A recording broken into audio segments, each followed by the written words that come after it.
Si vous avez le sentiment que les radars, les limitations de vitesse, les contrôles routiers sont devenus trop stricts en France, la comparaison avec nos voisins espagnols va vous éclairer. Là-bas, les autorités mobilisent 11 hélicoptères, 39 drones et 250 caméras renforcées par l'intelligence artificielle pour faire respecter le code de la route. La vitesse, bien sûr, mais aussi les ceintures de sécurité et l'interdiction absolue du téléphone au volant. Reportage en altitude de Victoria David et Mathilde Lopinski.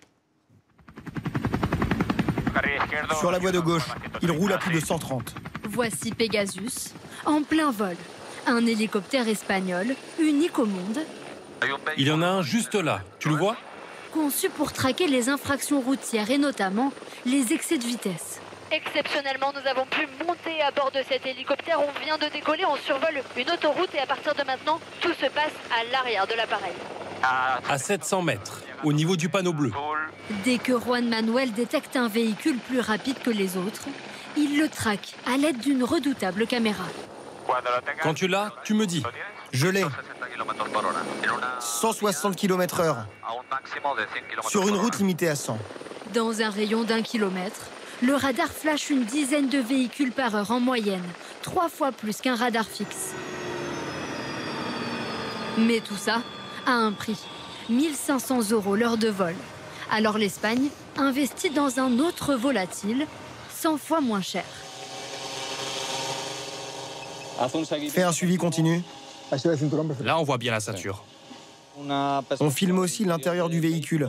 On voit ce que fait le conducteur, s'il est au téléphone ou s'il franchit une ligne blanche. On détecte toutes les infractions, sauf les excès de vitesse. Ensuite, soit on transmet l'image et le conducteur recevra la sanction plus tard, soit on envoie une équipe qui l'arrête tout de suite. Pour l'instant, la loi française ne permet pas d'effectuer des contrôles similaires. Sur la route, ces dispositifs n'apparaissent pas sur les applications GPS.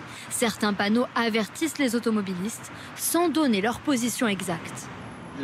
Les drones et les hélicoptères servent à nous verbaliser parce qu'on ne sait pas où ils sont. Je n'ai rien à cacher, donc ça ne me pose pas de problème.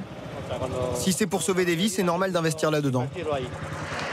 Au total, l'Espagne investit pourtant moitié moins que la France dans les dispositifs de contrôle. Elle compte 3 fois moins de radars. Moins nombreux, mais plus innovants. Comme ces 250 caméras équipées de l'intelligence artificielle qui pourraient bientôt débarquer en France. Cette caméra blanche, c'est ce qui nous permet de contrôler le port de la ceinture et l'utilisation du téléphone. En 1 heure, elle scanne en continu les 1200 voitures qui circulent sur chaque voie. Une fois repérée, chaque infraction est vérifiée dans cet immense centre de contrôle. Quand on reçoit la photo, on contrôle la plaque d'immatriculation et on vérifie que le conducteur est bien au téléphone. En 20 ans, le nombre de morts sur les routes espagnoles a été divisé par 4. La France affiche aujourd'hui une mortalité 30% supérieure à celle de l'Espagne.